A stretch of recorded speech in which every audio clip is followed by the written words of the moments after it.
Mesdames et messieurs, chers abonnés, bonjour. Aujourd'hui, nous avons l'honneur de recevoir un orthophoniste venant de la Côte d'Ivoire, Monsieur Mbeti Kodjovi. Bonjour. Bonjour, monsieur. Alors, dans le cadre de la Journée internationale du bégaiement, vous organisez une action à l'endroit des personnes qui bégayent. Nous allons en parler, bien sûr, aujourd'hui. Mais avant de commencer, est-ce que vous pouvez vous présenter à nos abonnés? Merci beaucoup. Je suis Christophe Mbedi, je suis orthophoniste d'État et j'exerce la profession depuis bientôt 8 ans. Et je suis le responsable d'un cabinet d'orthophonie en Côte d'Ivoire où j'exerce présentement. Je fais les études en psychologie et en sciences de l'éducation. J'ai aussi la responsabilité d'assurer la direction pédagogique de la toute première école d'orthophonie en Côte d'Ivoire. Merci. Comme je le disais en introduction, nous allons aborder aujourd'hui un thème spécial, le bégaiement. Alors, avec des mots simples à l'endroit de notre public, selon vous, qu'est-ce que le bégaiement et quelles en sont les manifestations? Merci beaucoup. Alors, nous allons essayer de définir le bégaiement comme un trouble de la communication. Il ne s'agit pas d'un trouble du langage ou de la parole comme certains essaient de définir ce trouble-là. Ça veut dire que la personne qui bégaye n'a pas vraiment de problème phonologique, mais plutôt son problème va se situer dans l'interaction avec ses pairs. C'est-à-dire, on va commencer à remarquer des perturbations dans le rythme de la parole lorsqu'on va rentrer en communication avec une tierce personne.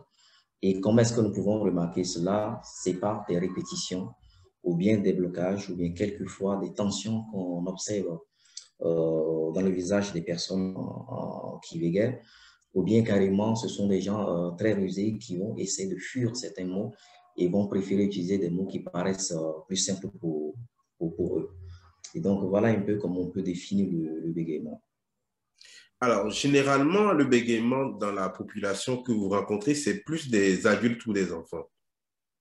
Et je dirais les deux, mais en rééducation, on voit plus d'enfants que des personnes adultes. Pourquoi? Parce que les enfants sont accompagnés souvent des parents en séance, je dirais de gré ou de force, alors que la personne adulte est libre de venir à sa séance ou pas. Voilà, donc ce qui fait que quelquefois, après une ou deux séances, la personne adulte peut abandonner parce que on espère avoir une guérison au bout de deux séances. Et ça aussi, c'est en raison du contexte culturel de la Côte d'Ivoire, on associe la guérison toujours à un traitement médicamenteux et donc on s'attend à ce qu'après deux séances, qu'on arrête de bégayer. Et donc, si ce n'est pas le cas, il y a de fortes chances que les personnes âgées qui bégayent arrêtent systématiquement les séances. Dans votre intervention, vous avez parlé des croyances liées au bégaiement. Alors justement, quelles sont ces croyances qu'on peut rencontrer auprès des populations ou des gens que vous consultez en Côte d'Ivoire? D'accord. Alors, je disais que généralement en Afrique, les maladies ou bien les dysfonctionnements n'ont pas d'explication scientifique. Donc, on essaie toujours de trouver la cause ailleurs, c'est-à-dire les dieux, les ancêtres ou bien les génies, les malédictions. Donc, le bégaiement aussi n'échappe pas à la loi. Et donc, quand il s'agit de bégaiement, par exemple, on pourra vous dire que une personne X commence à bégayer parce qu'on lui aurait lancé des sorts, ou bien cette personne bégaye parce qu'elle elle s'est moquée d'une personne qui bégaye. Donc, on entend souvent dire que voilà, l'enfant ne bégayait pas et du coup, dès qu'il a commencé à côtoyer l'enfant du voisin d'à côté qui bégayait, du coup, l'enfant a commencé à bégayer. Certains associent le bégaiement à la prise de certains aliments. Dans certaines cultures, on dira si vous mangez tel repas, il y a beaucoup de chances de bégayer. Donc, on entend souvent ces genres de choses qui fait que euh, quand quelqu'un bégaye, on n'a pas tout de suite le réflexe d'aller voir un spécialiste, mais on essaie des pratiques qu'on appelle en Afrique ici des pratiques de grande mère, c'est-à-dire des techniques complètement traditionnelles pour pouvoir finir avec le bégaiement. Alors, la dernière fois, il y a une maman qui me disait, et mon fils a commencé à bégayer, je savais qu'il faisait exprès, et donc j'ai frappé sa bouche, et il a arrêté de bégayer.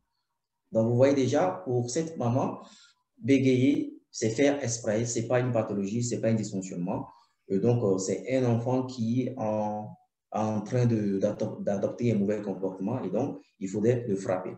Et donc, je lui ai demandé, Vous pensez que si on vous confie un autre enfant qui bégaye, que vous frappez sa bouche, l'enfant va arrêter?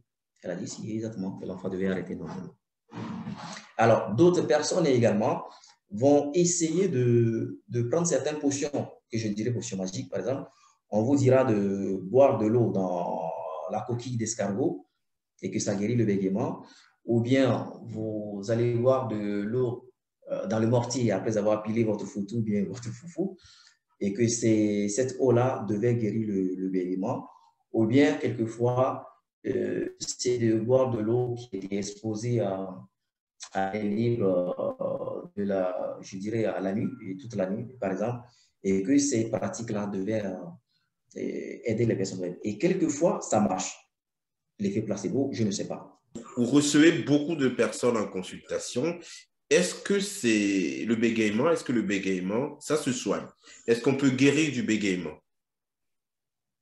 Merci beaucoup, ça c'est une très bonne question.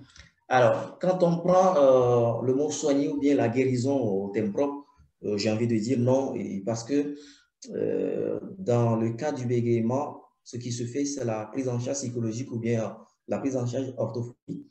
Ce sont des pratiques qui sont destinées à maîtriser ou bien à dompter le bégaiement. Ça veut dire, à la fin d'une thérapie d'orthophonie ou bien de psychologie, la personne qui bégaye devait être en mesure de parler sans bégayer.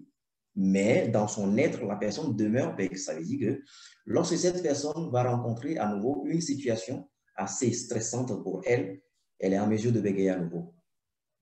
Et donc, parler de guérison, pardon, c'est-à-dire l'arrêt ou bien suppression de la maladie, on dit non, plutôt il s'agit de maîtriser le bégaiement et de parler sans bégayer.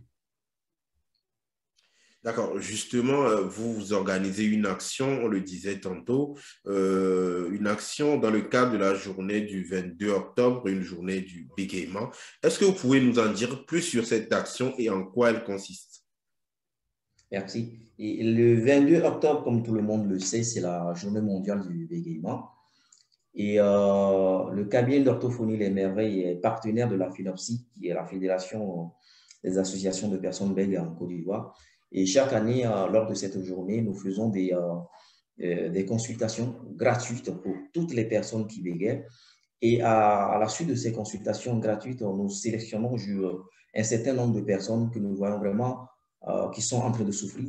Et ces personnes-là bénéficient d'emblée de prise en charge gratuitement. Et donc, cette année encore, nous avons lancé cette consultation gratuite. On a fait déjà une première série, une première partie déjà à Djamé, où on a recruté, je dirais plutôt recensé jusqu'à 30 personnes déjà qui sont sur notre liste, qui doivent bénéficier gratuitement de la prise en charge. Mais la liste n'est pas fermée puisque c'est le 22 octobre. Nous considérons tout le mois d'octobre comme le mois des personnes bègues en Côte d'Ivoire. Et donc, nous ouvrons toujours, nos portes sont toujours ouvertes à toute personne qui voudrait se faire recenser, de contacter le cabinet d'orthophonie. Et nous allons l'enregistrer pour pouvoir programmer par la suite des séances d'orthophonie. Et je précise que c'est gratuit.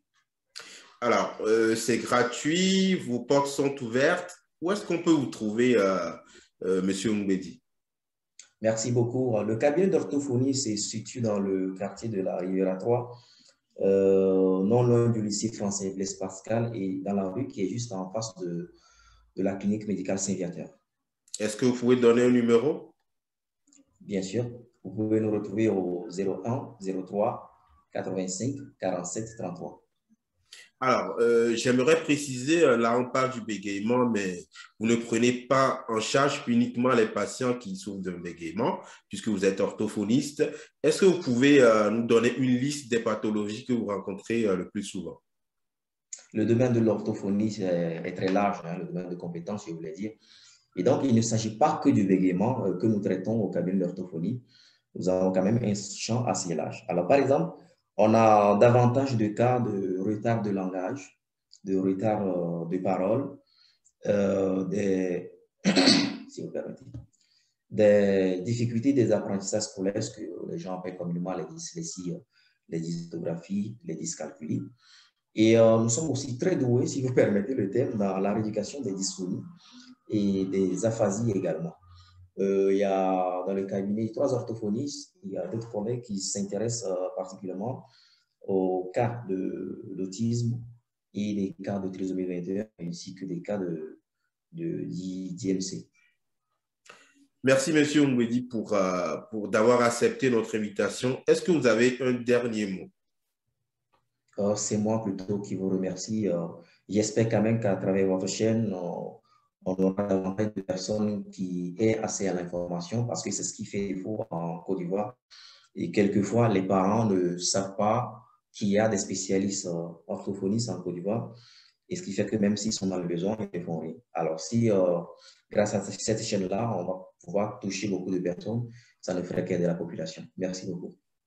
Justement, l'idée, c'est de vulgariser les connaissances et les pratiques liées à notre domaine de l'orthophonie en Afrique et partout dans le monde. Et si cette chaîne peut aider, ben, nous ne serons que très fiers. Et nous espérons vous revoir très bientôt sur cette émission pour peut-être un nouveau thème, les aphasies par exemple, ou une pathologie d'adulte ou le retard de parole. Voilà, donc merci pour ce temps que vous nous accordez et on espère te retrouver très bientôt. C'est moi qui vous remercie.